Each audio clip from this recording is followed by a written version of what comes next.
हम लोग class 10th भूगोल का जो 5वां अध्याय पढ़ रहे हैं, इसमें खनिज एवं ऊर्जा संसाधन के बारे में हमें पढ़ रहे थे। ठीक ना। आज हमें जो वीडियो का जो भाग पढ़ रहे हैं वो 15वां भाग है, जिसमें हम लोग अधात्विक खनिज के बारे में पढ़ेंगे। इसके पहले हम लोग धात्विक खनिज के बारे में पढ़ चुके हैं, ठीक ना, जिसमें अलॉय खनिज, बॉक्साइट, ठीक, उसके बाद से तांबा है, उसके बाद से बॉक्साइट है, उसके बाद से मैग्नीशियम के बारे में पढ़े थे, उसके बाद से ये भारत में लौ एस की पेटियाँ, इनके बारे में हम लोग पढ़ चुके थे। ठीक ना। तो आज हम लोग को जो पढ़ना है वह पढ़ना है अधात्विक खनिज। तो जानेंगे हम लोग अधात्विक खनिज किसे कहते हैं। इसके पहले वाले वीडियो में हम आपको बता चुके हैं अधात्विक खनिज किसे कहते हैं। ठीक ना। अधात्विक खनिज की मुख्य विशेषता यह है कि इसके गलन के पश्चात किसी नए उत्पाद का निर्माण नहीं होता। मतलब यदि हम इसे गलाने के बाद, ठीक ना, यदि कुछ उससे प्राप्त करना चाहते हैं तो उसे दोबारा संभव नहीं होता है। ठीक ना। जिसमें कहा गया है कि जिसमें धातु के अंश नहीं पाए जाते हैं उसी को हम लोग अधात्विक खनिज कहते हैं। ठीक ना। इसमें कोई धातु नहीं पाए जाते हैं, इनके गलने के पश्चात किसी नए उत्पाद का निर्माण नहीं होता है। जैसे उदाहरण के लिए अभ्रक और चूना पत्थर, ये इनके क्या है, उदाहरण है। ठीक ना। अभ्रक और चूना पत्थर ये इनके उदाहरण है, ठीक, अधात्विक खनिज के, जिसमें धातु के अंश नहीं पाए जाते हैं। ठीक। तो हम लोग जानने का प्रयास करेंगे अभ्रक के बारे में। अभ्रक एक ऐसा खनिज है जो प्लेटो अथवा दियापत्र क्रम में पाया जाता है। ये परत इतनी महीन हो सकती है कि या इसकी 1000 परतें कुछ सेंटीमीटर की ऊंचाई में समाहित हो सकती है। मतलब कुछ सेंटीमीटर की ऊंचाई में देखा गया तो देखा जाता है कि 1000 से अधिक परतें उसमें समाहित, मतलब बहुत पतली पतली उसकी परत होती है। ठीक ना। किसकी, अभ्रक की। और ये चट्टानों में, प्लेटों में वो एक संस्करण के रूप में हमें प्राप्त होते हैं। अभ्रक पारदर्शी काले, हरे, लाल, पीले अथवा भूरे रंग का हो सकता है। मतलब जो अभ्रक का जो रंग होता है वो काला भी हो सकता है, हरे रंग का भी हो सकता है, लाल रंग का, पीले अथवा भूरे रंग का भी हो सकता है। इनका उपयोग विद्युत और इलेक्ट्रॉनिक्स उद्योगों में अधिक प्रयोग किया जाता है। मतलब सबसे ज़्यादा इस अभ्रक का जो उपयोग किया जाता है वो विद्युत उत्पादन और इलेक्ट्रॉनिक्स के विभिन्न तरह के वस्तुएं बनाने में हम इसका सबसे ज़्यादा उपयोग करते हैं। ठीक ना। भारत में कहाँ कहाँ पाए जाते हैं। छोटा नागपुर का पठार झारखंड के बारे में सुने होंगे, वहाँ उत्तरी पठारी किनारा, बिहार झारखंड की कोडरमा, गया, हजारीबाग की पेटी, राजस्थान में अजमेर और आंध्र प्रदेश से नेल्लोर प्रमुख उत्पादक क्षेत्र है। मतलब यहाँ पर बड़े पैमाने पर, ठीक ना, अभ्रक का उत्पादन होता है। तो सबसे ज़्यादा छोटा नागपुर का पठार है जो झारखंड में, झारखंड का एक और है कोडरमा, बिहार में गया है, हजारीबाग है, राजस्थान में अजमेर है, आंध्र प्रदेश में नेल्लोर प्रमुख हमारे उत्पादक क्षेत्र है। किसके, अभ्रक के। किसके हैं, अभ्रक के उत्पादक हैं। ठीक ना। तो ये हो गया हमारा अभ्रक। ठीक। उसके बाद देखेंगे चट्टानी खनिज, जिसमें चूना पत्थर के बारे में देखना है।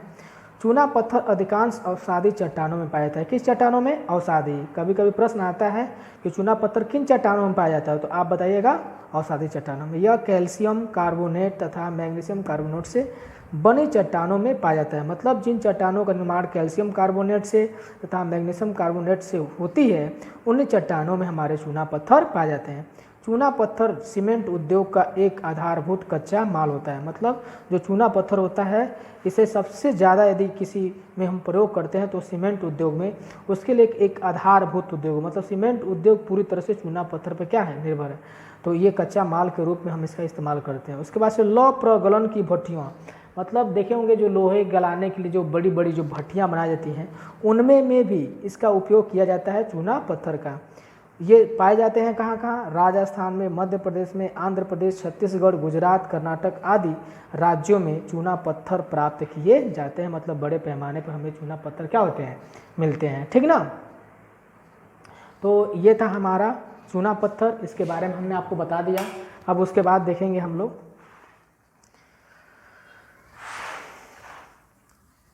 खनिज संसाधनों का संरक्षण। जो भी हमारे खनिज संसाधन हैं उनका संरक्षण करना हमारे लिए अति आवश्यक है। ठीक ना। खनिज संसाधन सीमित और गैर नवीकरणीय है। ठीक ना, मतलब बहुत ही सीमित है। गैर नवीकरण मतलब ये नवीकरणीय संसाधन नहीं है जिनका हम एक बार उपयोग करने के बाद दोबारा हम इनका उपयोग कर सकते हैं, तो इसलिए इनका संरक्षण करना बहुत ही आवश्यक है।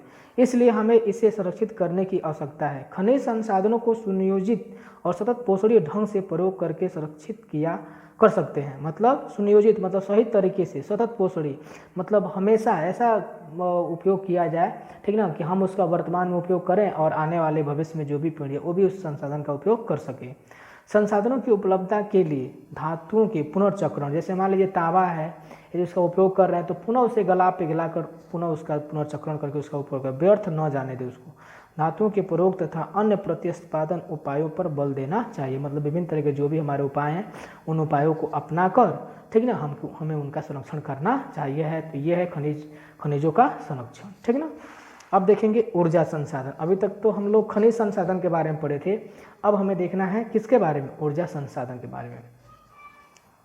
ऊर्जा सभी क्रियाकलापों के लिए आवश्यक है, मतलब जितने भी क्रियाकलाप है, चाहे वो खाना पकाना हो, रोशनी, ताप के लिए, गाड़ियों के संचालन मतलब चलाने के लिए, उद्योगों में जो भी मशीन हो उसको चलाने के लिए हमें ऊर्जा की क्या होती है, आवश्यकता होती है। बिना ऊर्जा के हम किसी भी तरह का कोई मशीन चलाना या गाड़ी चलाना वो संभव नहीं है। मान लीजिए गाड़ी चलाते हैं, उसमें डीजल पेट्रोल डालते हैं तभी गाड़ियाँ चलती हैं, ठीक ना, तो वह चाहिए हमें ऊर्जा के रूप में, ठीक ना। बिना ऊर्जा के द्वारा हम उसको चलाना संभव नहीं है। ऊर्जा का उत्पादन ईंधन खनिजों जैसे कोयला, पेट्रोलियम, प्राकृतिक गैस, यूरेनियम तथा विद्युत से किया जा सकता है। मतलब हम यदि ऊर्जा उत्पन्न करना चाहते हैं उनका उत्पादन, तो हम किनके द्वारा, कोयला को जलाने से, पेट्रोलियम, प्राकृतिक गैस के जलाने से, यूरेनियम है तथा विद्युत से किया जा सकता है। ऊर्जा संसाधनों को परंपरागत तथा गैर परंपरागत साधनों में वर्गीकृत किया जा सकता है। मतलब जो ऊर्जा के जो हमारे संसाधन हैं इनको दो भागों में बांटा जाता है, एक ऊर्जा के परंपरागत स्रोत और दूसरा ऊर्जा के गैर परंपरागत स्रोत। कभी कभी ज़्यादातर प्रश्न पूछे जाते हैं कि ऊर्जा के परंपरागत स्रोत और गैर परंपरागत स्रोत में अंतर स्पष्ट कीजिए, ठीक ना।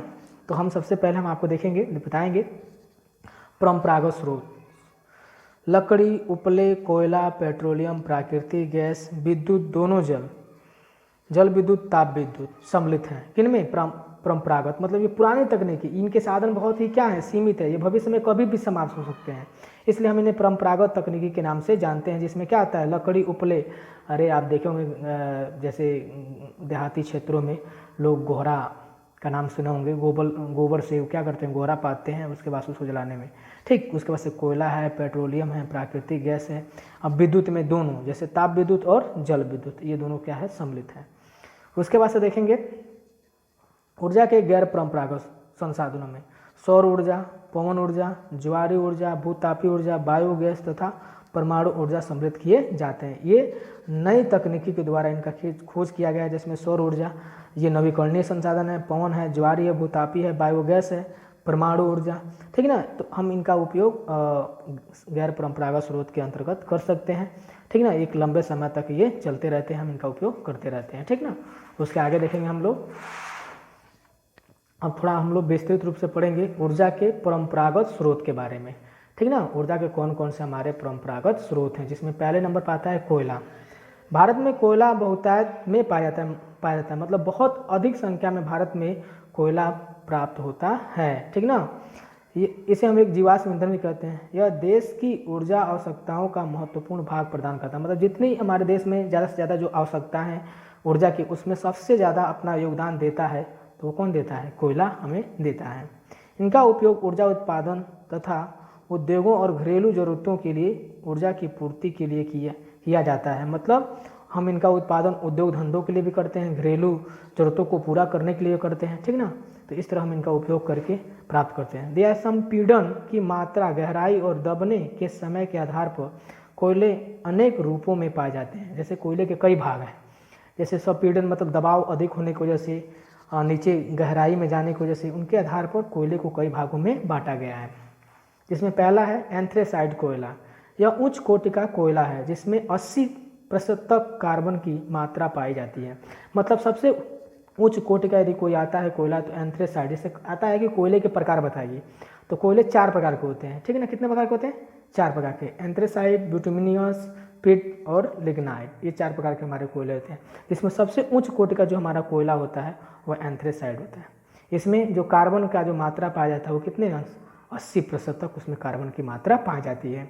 बिटुमिनियस कोयला है, इसका निर्माण गहराई में दबने तथा अधिक तापमान से प्रभावित होने से होता है। इसमें 60 से 70% तक कार्बन की मात्रा पाई जाती है। किसमें? बिटुमिनियस कोयला, ये दूसरे नंबर पर आता है। इसमें जो कार्बन का अंश पाया जाता है 60 से 70% तक कार्बन का अंश पाया जाता है। उसके बाद है पिट कोयला, इसमें कम कार्बन 50 से 60 तक पाया जाता है। कम ताप और उच्च तापमान में नमी पाई जाती है, मतलब इसमें जो तापमान भी कम पाया जाता है, ठीक है ना, और नमी अधिक पाई जाती है, इसलिए उतना अच्छी क्वालिटी का ये कोयला नहीं होता है। जो चौथा होता है लिग्नाइट, यह कोयला निम्न कोटि का भूरा और मुलायम होता है। इसमें नमी की मात्रा बहुत अधिक होती है। किसमें? लिग्नाइट, मतलब सबसे एक तरह से कहा जाए निम्न कोटि का कोयला होता है लिग्नाइट, ठीक ना, जिसमें इसका रंग कैसा होता है? भूरा होता है, ये मुलायम होता है और इन कोयले में नमी बहुत अधिक पाई जाती है। तो ये था कोयला के प्रकार। अब देखेंगे भारत में कोयला का वितरण, मतलब भारत में कहाँ कहाँ कोयला पाए जाते हैं, ठीक ना। जिसमें पहला है गोंडवाना कोयला क्षेत्र, ठीक ना, दिया है भारत में कोयले दो मुख्य भूगर्भिक युगों शैल क्रमों में पाया जाता है। एक पहला हमारा गोंडवाना कोयला क्षेत्र, इनका निर्माण लगभग 200 लाख वर्ष पूर्व हुआ था। किसका? गोंडवाना का। गोंडवाना कोयले के प्रमुख संसाधन में दामोदर घाटी में स्थित हैं, झरिया झारखंड में, रानीगंज पश्चिम बंगाल में, बोकारो झारखंड, इस क्षेत्र में प्रमुख कोयला खदानें हैं जहां बहुत अधिक मात्रा में, जैसे दामोदर घाटी का नाम पढ़े होंगे आप लोग, सबसे ज़्यादा वहां कोयला मिलता है। झारखंड में झरिया सबसे प्रसिद्ध है, पश्चिम बंगाल में रानीगंज है और फिर से बोकारो है झारखंड का। ये यहाँ सबसे अधिक मात्रा में हमें कोयला प्राप्त होता है। तो ये किसके अंतर्गत आते हैं? गोंडवाना कोयला क्षेत्र के अंतर्गत आते हैं, ठीक है ना। अब देखेंगे टर्शियरी कोयला क्षेत्र, इनका निर्माण लगभग 55 लाख वर्ष पहले हुआ था। यह कोयला क्षेत्र उत्तर पूर्वी राज्यों जैसे मेघालय, एक बार हम आपको दिखा दे रहे हैं, ठीक ना, यहाँ थोड़ा सा देखिएगा, ये है हमारे, देखिए, ठीक ना, हाँ देखिए यहाँ पर, यहाँ थोड़ा सा देखिए हम आपको दिखा रहे हैं, ये वाला जो ऐसे ट्रिक दिखाया है, ये भाग देखिए, ये देखिए, ये देखिए, यहाँ देखिए, ये सब हमारे कोयला वाले क्या हैं? भाग हैं मैप में, ठीक। यहाँ देखिए बोकारो, झरिया, रानीगंज, सिंगरौला, ये सब प्रसिद्ध हैं यहाँ कोयला क्षेत्र है, ठीक ना। तो ये हमारे आते हैं गोंडवाना के अंतर्गत क्षेत्र में, ठीक, ये सब। उसके साथ साथ जो हमारा आता है अगला आपको बता रहे हैं, टर्शियरी के बारे में बताए थे, तो उत्तर पूर्वी भाग ये हमारा, जिसमें असम, नागालैंड, ठीक ना, मिजोरम, ये सब भाग आ जाते हैं जहाँ पर भी बड़े पैमाने पर हमें कोयला प्राप्त होते हैं, ठीक। तो ये मैप के बारे में थोड़ा सा आपको बता दिए। देखिए, जिसमें मेघालय, असम, अरुणाचल प्रदेश, ठीक, नागालैंड में पाया जाता है। झारखंड राज्य भारत में कोयला उत्पादन में प्रथम स्थान, मतलब सबसे ज़्यादा कोयला उत्पादन करने वाला कोई राज्य है तो कौन सा है? झारखंड, जहाँ बहुत बड़े पैमाने पर हमें कोयला प्राप्त होते हैं, ठीक। अब हम देखेंगे कोयले के बाद से पेट्रोलियम के बारे में।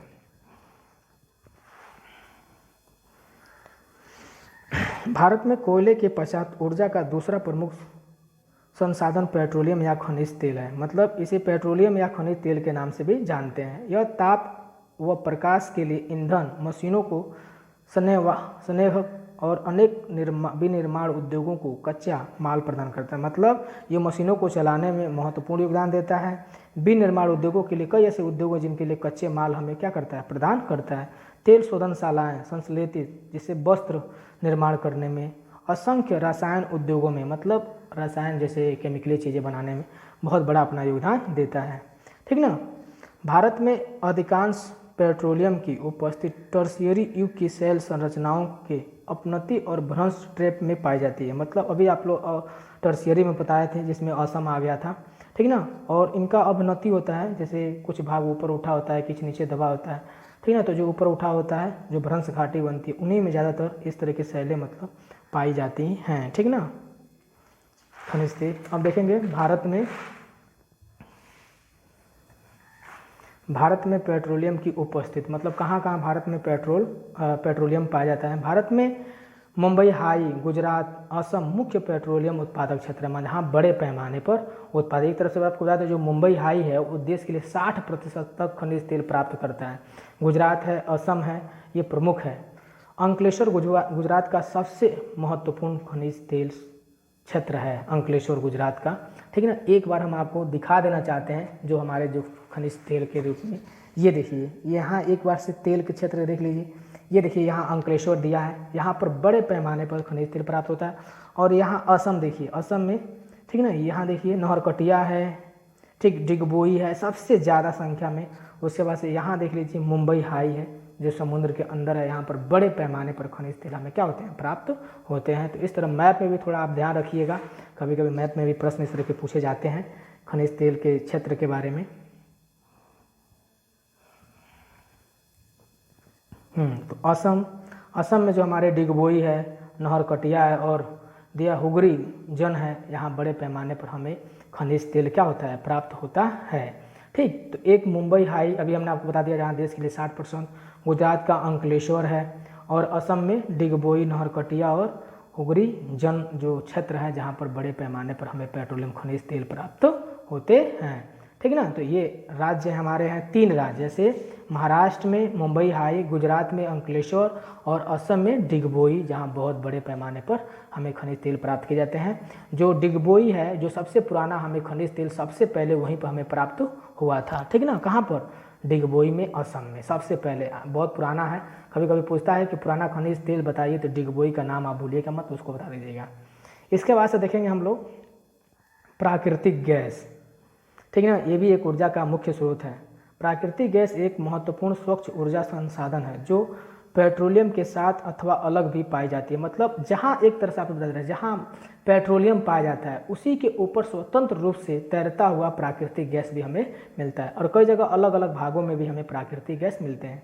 इसे ऊर्जा के एक साधन के रूप में तथा पेट्रो रसायन उद्योग के एक औद्योगिक कच्चे माल के रूप में प्रयोग किया जाता है। मतलब इसका हम तो एक संसाधन के रूप में पेट्रो रसायन, मतलब विभिन्न तरह के जो हमारे पेंट वेंट संबंधी जो चीज़ें बनती है, पेंट का नाम सुने होंगे उद्योग में, ये कच्चे माल के रूप में इसका इस्तेमाल किया जाता है। किसको, प्राकृतिक गैस को। यह जलने पर कम कार्बन तथा कम प्रदूषण उत्पन्न करता है। आप जानते होंगे जो जैसे मान लीजिए हम लोग घर में रसोई गैस के रूप में इस्तेमाल करते हैं, ठीक ना, तो इनके जलने से कार्बन जो होता है कम उत्पन्न होता है। इनका उपयोग गाड़ियों में दिया संपीड़ित प्राकृतिक गैस सीएनजी के रूप में हो रहा है, जो बहुत ही लोकप्रिय है। जैसे आप आज गाड़ी जो चल रही है सीएनजी गैस से चल रही है, वो आज सबसे ज़्यादा क्या है, लोकप्रिय होता चला जा रहा है। ठीक ना, अब देखेंगे भारत में प्राकृतिक गैस के क्षेत्र। भारत में वर्तमान में कृष्णा गोदावरी नदी बेसिन में प्राकृतिक गैस, ठीक ना, क्या है, प्राकृतिक गैस के विशाल भंडार खोजे गए हैं। एक बार हम आपको दिखा दे रहे हैं यहाँ पर, जो ये देखिए, ये हमारा जो भाग है, ठीक ना, सुरक्षित प्राकृतिक, ये दिख रहा है ना, यहाँ देखिए, यहाँ कृष्णा नदी आती है, एक ये भाग है, ठीक, और एक ये भाग है, एक यहाँ भाग है, और ये देखिए जहाँ पर बहुत अधिक संख्या में हमें प्राकृतिक गैस क्या होते हैं, मिलते हैं। ठीक ना, ये भाग, ठीक, तो इस तरह भूलिएगा नहीं। ठीक ना, प्राकृतिक गैस के विशाल भंडार। पश्चिमी तट के साथ मुंबई हाई है, खंभात की खाड़ी है, ठीक, और अंडमान निकोबार द्वीप समूह भी महत्वपूर्ण है जहाँ पर प्राकृतिक गैस हमें क्या होते हैं, प्राप्त होते हैं। नीचे कह रहा है 1700 किलोमीटर लंबी हजीरा विजयपुर जगदीशपुर गैस पाइपलाइन मुंबई और वसीन को पश्चिमी और उत्तर भारत के उर्वरक और विद्युत व औद्योगिक क्षेत्रों से जोड़ती है। अब देखिए, आपको हम यहाँ बता दे रहे हैं, देखिए ये है जो अभी बताए हैं कि पाइपलाइन द्वारा गैस, यहाँ से देख रहे हैं ना, यहाँ से देखिए किस तरह उत्तरी भारत को ये पाइपलाइन द्वारा देखिए गैस जाती है, अंदर अंदर भूमि के अंदर पाइपलाइन गई है जहाँ इनको गैस, जैसे जगदीशपुर है, ठीक ना, उसके बाद से दिया है, देखिए यहाँ तक ये भाग है हमारे, ये पाइपलाइन द्वारा गैस यहाँ तक से क्या होती है, पहुँचाई जाती है उन क्षेत्रों में। जो 1700 किलोमीटर लंबी पाइपलाइन है हजीराबाग विजयपुर, ठीक, उसके बाद से जगदीशपुर गैस पाइप जो मुंबई वसीन को वो आपस में जोड़ने का काम करती है। इस धमनी से भारत में गैस उत्पादन को संवेग मिला, मतलब इस तरह बड़े पैमाने पर गैस का उत्पादन होने लगा, जिससे धीरे धीरे हमारे देश का विकास बढ़ता चला गया। ठीक है, अब देखेंगे हम लोग एक जो आता है, हम लोग परंपरागत में लास्ट जो पढ़ रहे हैं वो है विद्युत के बारे में। आधुनिक विश्व में विद्युत के अनुप्रयोग इतने ज़्यादा विस्तृत हैं कि इनके प्रति व्यक्ति उपभोग को विकास का सूचकांक माना जाता है। मतलब सबसे ज़्यादा आज विद्युत का हम क्या कर रहे हैं, उपयोग कर रहे हैं, और विभिन्न तरह के कार्यों में हम उसका उपयोग करते हैं।